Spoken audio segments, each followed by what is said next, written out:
ആ നിലമ്പൂർ കണ്ട് തിരിച്ചു വന്നപ്പോഴും എൻ്റെ മോൾ എന്നോട് ചോദിച്ചു, അപ്പച്ചെ ഫൈസി അവിടെ നിൽക്കില്ലേ, പള്ളീൻ്റെ മേലുണ്ടാവും എന്നാണ് ചോദിച്ചത്. ഞങ്ങൾക്ക് മയ്യത്ത് സ്കരിക്കണമെന്ന് എഴുതിയിട്ട് എൻ്റെ മോളൊരു മുസ്ലിയാരെ കൊണ്ട് കല്യാണം കഴിപ്പിച്ചതായിരുന്നു. അതാണ് എൻ്റെ ലക്ഷ്യം ഉണ്ടായിരുന്നത്. ഞാൻ ആദ്യം ഒരു മുസ്ലിയാരായിരുന്നു.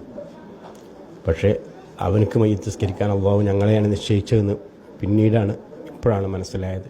ഇതൊരു ചോദ്യമല്ല, പ്രാർത്ഥിക്കണം എന്നുള്ള ഒരു യാചനയാണ്. എൻ്റെ മോളുടെ ക്ഷമയ്ക്ക് വേണ്ടിയിട്ട്. എൻ്റെ മോനായിരുന്നു. മരുമകൻ എന്ന് പറയാൻ പറ്റില്ല, മോനെന്ന് പറയണം. കാരണം എനിക്ക് അസുഖം വന്നാലും എന്ത് പ്രതിസന്ധിയിലും സാമ്പത്തികം അല്ലെങ്കിലും പറയാൻ കഴിഞ്ഞിരുന്നു, വാപ്പ നിങ്ങൾക്ക് ഞാനുണ്ട് കൂടെ. ഫൈസിയുടെ ഭാര്യയുടെ പിതാവുണ്ട്, പേര് ഉസ്മാൻ. നിങ്ങൾ പാക്കണം. വയനാട് ജില്ലയിലാണ്? അല്ല, തമിഴ്നാട് നീലഗിരി ജില്ലയിൽ തന്നെയാണ്. പാക്കണം ഇവിടെ 25 കിലോമീറ്റർ അങ്ങോട്ട് ഉള്ളോട്ടുള്ള സ്ഥലമാണ്. ഇവരുടെ കല്യാണവും ഒക്കെ അൽഹംദുലില്ലാ വളരെ ഭംഗിയായിട്ട് തന്നെ കഴിഞ്ഞു. ഞങ്ങളൊരു മോൻ്റെ പോലെയായിരുന്നു പൈസ ഉണ്ടായിരുന്നത്. മരുമകനല്ല, ഒരു മോനായിരുന്നു. എല്ലാ കാര്യത്തിനും അൽഹംദുലില്ലാ വളരെ ഹൈറായ രൂപത്തിലായിരുന്നു ഞങ്ങളുടെ ഇടപഴകലും ഞങ്ങളുടെ ബന്ധങ്ങളും അതെല്ലാതും. പക്ഷേ നിർഭാഗ്യം, അള്ളാഹുവിൻ്റെ ഖദറെത്തി. ഞങ്ങൾക്ക് മയ്യത്ത് സ്കരിക്കണമെന്ന് എഴുതിയിട്ട് എൻ്റെ മോളൊരു മുസ്ലിയാരെ കൊണ്ട് കല്യാണം കഴിപ്പിച്ചതായിരുന്നു. അതാണ് എൻ്റെ ലക്ഷ്യം ഉണ്ടായിരുന്നത്.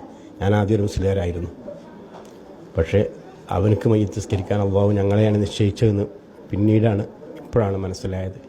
പക്ഷേ ഞങ്ങളെ കൂടെ ജീവിക്കുന്ന സമയത്തിൽ പൈസി എന്ന് വിളിക്കുക എന്നല്ല, പൈസിൻ്റെ ഇതിനെക്കുറിച്ച് ഞങ്ങൾക്ക് മനസ്സിലായിരുന്നില്ല. മരിച്ചപ്പോഴാണ് പൈസ ഒരു വലിയ ആളായിരുന്നു, എല്ലാ ജനങ്ങൾക്കും വളരെ ഉപകാരപ്രദമായ ഒരു കാര്യങ്ങൾ ചെയ്യുന്ന ഒരാളാണെന്ന് ഞങ്ങൾക്ക് മനസ്സിലായത്.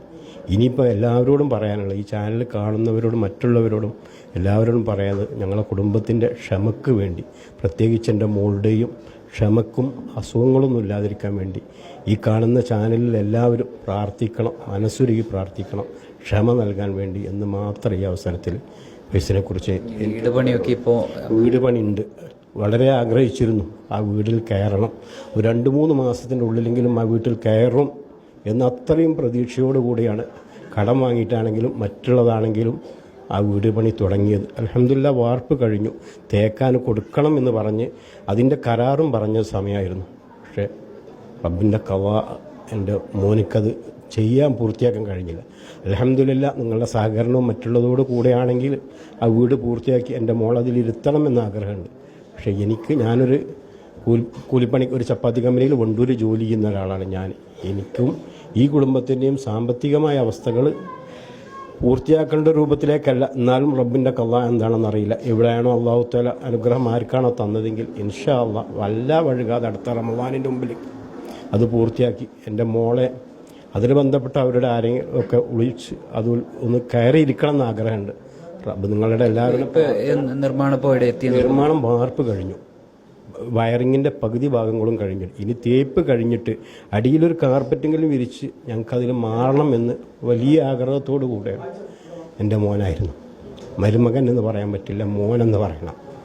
കാരണം എനിക്ക് അസുഖം വന്നാലും എന്ത് പ്രതിസന്ധിയിലും സാമ്പത്തികം അല്ലെങ്കിലും പറയാൻ കഴിഞ്ഞിരുന്നു, വാപ്പ നിങ്ങൾക്ക് ഞാനുണ്ട് കൂടെ.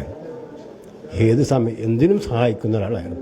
പിന്നെ അതല്ല, വരുമ്പോൾ വീട്ടിലേക്ക് വരുമ്പോൾ കുടുംബത്തോടു കൂടെ ഇമാമായി നിസ്കരിക്കാനും അതിന് പ്രചോദനം നൽകാനും ഒക്കെ ഒരു നല്ല കഴിഞ്ഞ കൊറോണ കാലത്ത് ഞാൻ ജോലിയില്ലാതിരുന്നപ്പോൾ പോലും അവൻ്റെ മഹല്ലുകളിൽ നിന്ന് ഞങ്ങൾക്ക് എത്തിക്കേണ്ട സാധനങ്ങളൊക്കെ അതല്ലെങ്കിൽ എവിടുന്നെങ്കിലും കിറ്റ് കിട്ടുകയാണെങ്കിൽ അതുപോലും പകുതി ഇവിടെ കൊടുത്ത് പകുതി ഞങ്ങൾക്ക് കൊടുന്നു വരികയായിരുന്നു.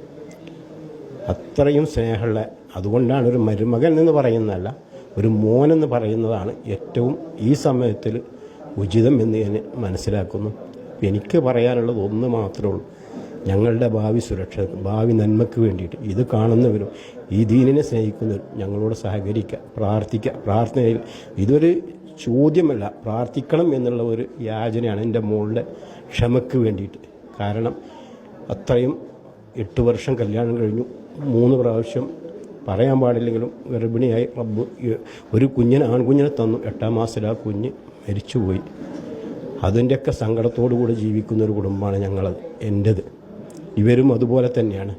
മോനക്കൊരു കാണണം. പക്ഷേ ഇവരുടെ ഭാഗത്തുനിന്നും ഞങ്ങൾ നല്ല സഹകരണങ്ങളായിരുന്നു. ഒരു ബുദ്ധിമുട്ടോ ഒരു ഇതോ എൻ്റെ മോൾക്ക് ഇന്ന് വരെ ഉണ്ടായിട്ടില്ല. ഇവരുടെ ഭാഗത്തുനിന്നും ഞങ്ങളുടെ ഭാഗത്തുനിന്നും ഒരു ഇതുമില്ല. നല്ല സന്തുഷ്ട കുടുംബങ്ങളായി മുന്നോട്ട് പോവുകയാണ്. എന്തിനേറെ പറയുന്നു, ആ നിലമ്പൂർ കണ്ട് തിരിച്ചു വന്നപ്പോഴും എൻ്റെ മോൾ എന്നോട് ചോദിച്ചു, അപ്പച്ചെ ഫൈസി അവിടെ നിൽക്കില്ലേ, പള്ളീൻ്റെ മേലുണ്ടാവും എന്നാണ് ചോദിച്ചത്. അപ്പോഴും ഞാൻ സമാധാനം പറഞ്ഞ് നാളെ ഞാൻ അവിടെ മേപ്പാടി പോയി തിരിച്ചു വരുമ്പോൾ പൈസയെ കൊണ്ടേ വരുള്ളൂ എന്നാണ് പറഞ്ഞു. പക്ഷേ ഖവാ റബ്ബിൻ്റെ ഖവാ നേരെ തിരിച്ചായിരുന്നു. അൽഹംദുലില്ലാ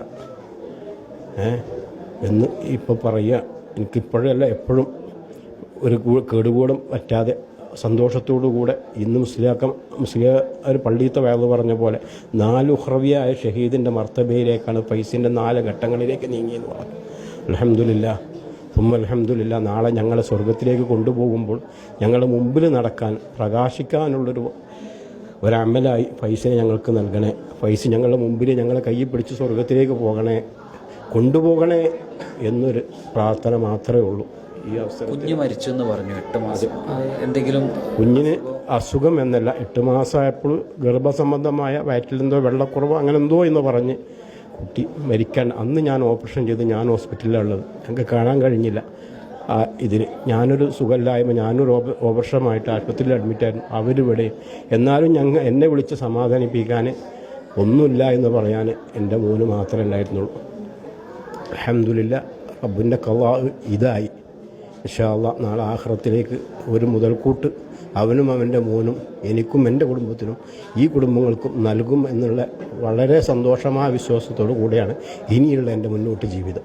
വീട് പണി അൽഹംദുലില്ലാ പൂർത്തിയാവണം എന്ന് തന്നെയാണ് എൻ്റെ ആഗ്രഹം.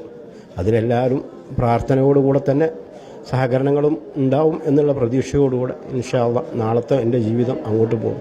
ഇനി മറ്റുള്ളത് എന്താണെങ്കിൽ എല്ലാം തവക്കൽതു അലല്ലാഹ് എന്ന് മാത്രം പറയുന്നു. നിങ്ങളെല്ലാവരോടും എനിക്ക് പറയാനുള്ള ദുആ കൊണ്ട് വസിയത്ത് ചെയ്യുക. പ്രത്യേകിച്ച് എൻ്റെ മോൾക്ക് വേണ്ടിയിട്ട്, മോൾക്ക് ക്ഷമ കിട്ടാൻ വേണ്ടി. ഇപ്പോൾ ഒരു ഹോസ്പിറ്റലിൽ പോയി കൊണ്ടുവന്നിട്ടേ ഉള്ളൂ. ഇന്ന് രാവിലെ പള്ളിക്ക് പോകുമ്പോൾ കഴിഞ്ഞ വെള്ളിയാഴ്ച പള്ളിക്ക് ഇറങ്ങുമ്പോൾ ഡ്രസ്സ് എടുത്തു കൊടുത്ത് തലയിൽ കെട്ടാളെ തലപ്പാവും എടുത്തു കൊടുത്ത് തിരിച്ച് പറഞ്ഞ് ചായ കൊടുത്ത് പറഞ്ഞയച്ച മോനാണ്. ഈ വെള്ളിയാഴ്ച ആകുമ്പോൾ ആളില്ല. ആ ഒരു സങ്കടം പറഞ്ഞിട്ടാണ് ഇന്ന് അസുഖം വരാനും ഹോസ്പിറ്റലിലേക്ക് പോകാനും ഉണ്ടായ ഏക കാരണം.